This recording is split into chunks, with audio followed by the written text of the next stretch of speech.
관세음보살, 국내외 시청자 여러분 반갑습니다.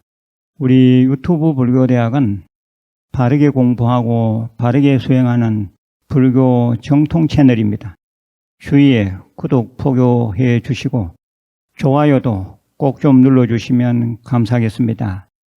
예, 우리 모든 불자들은 부처님 법을 포교하겠다는 마음으로 협조해 주시면 감사하겠습니다. 예, 오늘 한자성어는 나비행복입니다. 누더기 옷 입은 행복, 나비행복.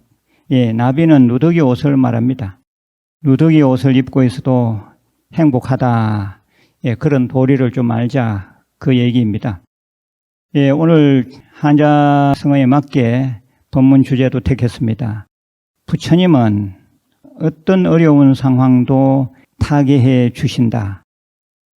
예, 세상 살기 어렵지요. 그런데 우리 부처님은 그러한 어려운 상황을 다 타개해 주신다는 겁니다. 33관세음보살님 중에서 여비 관세음보살에 대한 법문입니다. 먼저 재미나는 얘기 하나를 해드리겠습니다. 한 스님이 작은 움막을 손수짓고 정진하였습니다. 단칸방 안에 손바닥만한 부처님을 모셨는데 그 부처님도 이 스님이 직접 찰흙을 이겨 조성하였습니다. 가사 모양을 내기 위해서 마른 갈대잎을 잘게 썰어서 잘 붙였습니다. 부처님은 관세음보살 상이었는데 스님은 여비 관세음보살이라 불렀습니다. 예, 이때 엽은 잎사귀 엽자이고 의는 옷의입니다. 이 잎사귀 옷을 입은 관세음보살이라 이 말입니다. 소박하게 나지막하게 원목나무 토막 위에 계신 여비 관세음보살님은 비록 크기는 왜소하였지만 잔잔한 미소를 머금은 온화한 상이었습니다. 스님은 외출용 옷 한 벌이 있었는데 그것을 아끼기 위해 여비 관세음보살처럼 늘 갈대잎을 촘촘히 엮어서 만든 여비 즉 잎사귀 옷을 입고 생활하였습니다. 그래서 근처의 불자들에게는 여비 스님, 여비 도인이라고 소문이 났습니다. 한 번은 스님이 탁발을 하기 위해서 먼 이웃 동네를 돌다가 큰 부잣집에 들어가게 되었습니다. 주인마님은 큰 스님이 오셨다고 바가지에 살을 고봉으로 퍼왔습니다. 그런데 스님은 그 마님 옆에 있는 한 남자아이를 보고는 혀를 쩌쩌하고 차더니 쌀시주도 거절하고 대문 밖을 나갔습니다. 그 남자아이는 12살이었는데 이 부잣집 부부가 아주 늦게 낳은 외동아들이었습니다. 그러다 보니 부부의 과도한 사랑은 당연하였습니다. 그 때문에 아이는 그 마음속으로부터 기고만장의 아상이 싹 트면서 좋은 집에 태어나긴 했지만 그 복을 재빨리 까먹고 있었습니다. 급기야는 수명을 단축하는 동티를 맞고 말았습니다. 여비 스님은 숙명통으로 그 아들의 운명을 간파하고는 너무 안타까워 쩌쩌하고 혀를 찼던 것입니다. 주인마님이 대문 밖까지 따라 나와서 무슨 일인지 얘기해달라고 매달렸습니다. 스님은 할 수 없이 말했습니다. 저 아이의 남은 수명이 앞으로 석 달입니다. 아이를 살리려거든 저를 따라 보내시고 3년 동안은 절대 찾을 생각을 마십시오. 주인마님은 바깥 주인과 급히 의논하여 자기 아들을 유발상자로 하여 큰 스님한테 드리기로 결정하였습니다. 석 달 안에 죽는 꼴을 보느니 어디서든 사람만 있어주라는 부모님의 아들에 대한 마지막 애정이자 마음씀이었던 것입니다. 부잣집 그 부모는 특별한 행사 때만 입는 비단옷 한 벌을 보자기에 사서 아들에게 주면서 이것은 너가 본래는 부잣집 아들이었다는 징표이다. 한 번은 입을 때가 있을 것이다 라고 하였습니다. 이리하여 12살 이 남자아이는 여비 스님에게 완전히 맡겨졌습니다. 스님은 남자아이에게 자기와 똑같이 갈대잎 사기로 만든 옷 여비를 입히고 혹독한 수행을 시켰습니다. 밭갈이하고 지게지는 것은 물론 스님이 시키는 온갖 잡무를 해내었습니다. 스님은 늘 말했습니다. 너는 너의 업장을 녹이기 위해서는 철저히 하심하라. 누가 너의 등을 밟으려고 하면 엎드려 머리를 숙이고 등을 내어주라. 이렇게 하여 약속한 석 달이 다 지나갔습니다. 초저녁 단칸방인 인법당에서 여비 관세음보살님 전에 예불을 드리고 둘이 앉아서 관음정근을 하던 중 남자아이는 너무 피곤하여 자신도 모르게 잠이 들고 말았습니다. 꿈속에서 스님이 나타나 말했습니다. 너는 은사인 내 말을 잘 들은 덕분에 3년이나 생명을 연장하였다. 하지만 내일 아침 이 암자를 떠나서 더욱 너를 짓밟는 집으로 가야 한다. 그래야만 너는 명대로 살 수 있을 것이다.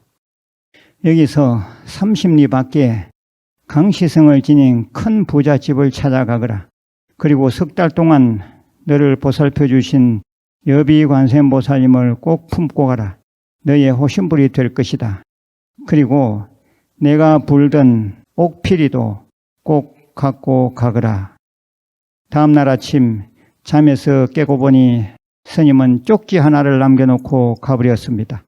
외출용 법복, 바랑, 주장자가 없어졌습니다. 나는 간다. 꿈에서 지시한 대로 하거라.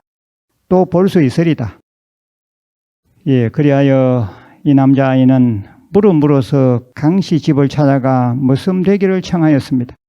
그 강씨 집에는 딸이 셋 있었는데 첫째 딸, 둘째 딸이 성격이 얼마나 괴팍하고 못됐는지 은사스님의 말씀이 아니었다면 몇 번이고 그 집을 뛰쳐나갈 뻔하였습니다.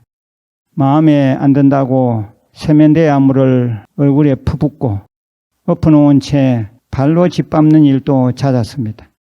그러나 셋째 딸은 그러지 않았습니다. 몰래 누룽지도 갖다 주고 말로나마 수고 많지요 하고 미소를 보내주었습니다. 그런데 그 세월도 어느덧 3년이나 지나갔습니다. 꿈에 은사스님이 나타났습니다. 그래, 잘 참았다. 내일 마지막 관문이 남았다. 너의 부모님이 징표로 주신 비단 옷을 입고 옥피리를 불며 잔치집에 가게 될 것인즉 끝까지 잘하거라.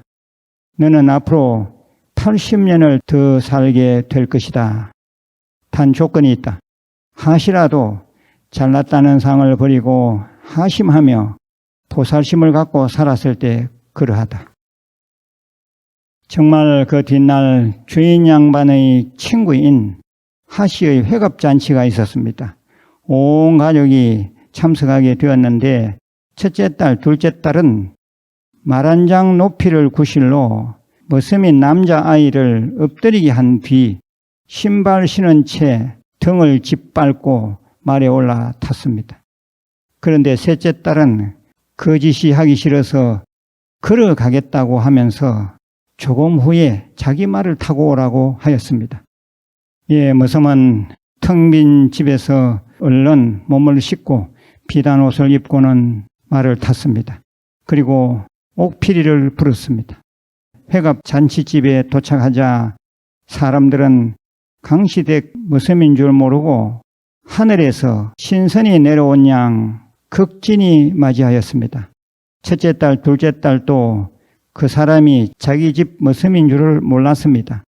그런데 셋째 딸은 눈치를 챘습니다. 잔치가 끝나고 집으로 돌아오자 셋째 딸은 다짜고짜 머슴들을 청혼을 하였습니다.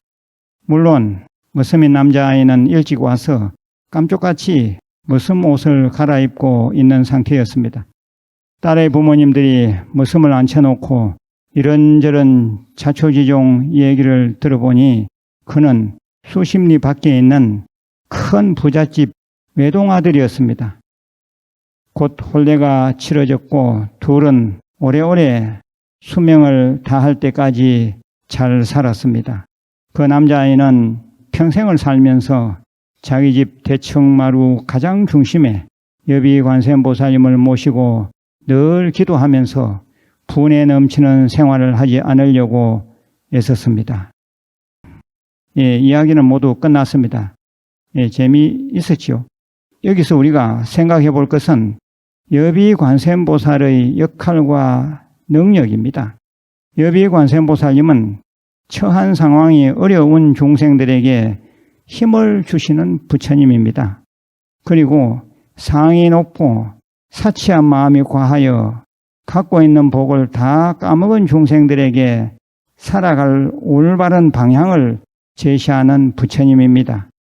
사는 것이 어려울 때는, 그리고 갖고 있는 복을 다 까먹었을 때는 무조건 관세음보살을 불러야 합니다.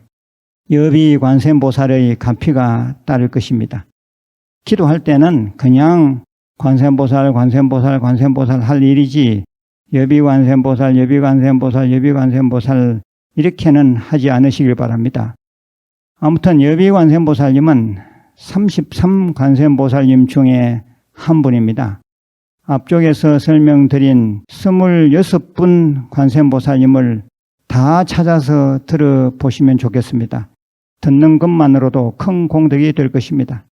예, 이곳 세계명상센터 산중도량에 15분의 단독 관세음보살님이 계시는데 그 중에 한 분 여비관세음보살님이 대나무 숲 속에 모셔져 있습니다. 대나무 잎사귀 그늘을 옷으로 삼으시고 아주 낮은 곳에 앉아 계십니다. 후일 명상 힐링 캠프가 재개되면 꼭 챙겨날 기회가 있을 것입니다. 예, 마지막으로 공지사항입니다. 예, 제가 늘 말씀드리는 5대 수행, 예, 독송, 정건, 사경, 절민, 예배, 참선, 예, 꼭 좀 하시길 바랍니다. 예, 그리고 불교대학 부설, 이서 중고등학교, 법당 건립 및 부처님 모시기 운동에 성의껏 동참해 주시면 감사하겠습니다. 예, 늘 건강하시고 내일 다시 뵙겠습니다. 관세음보살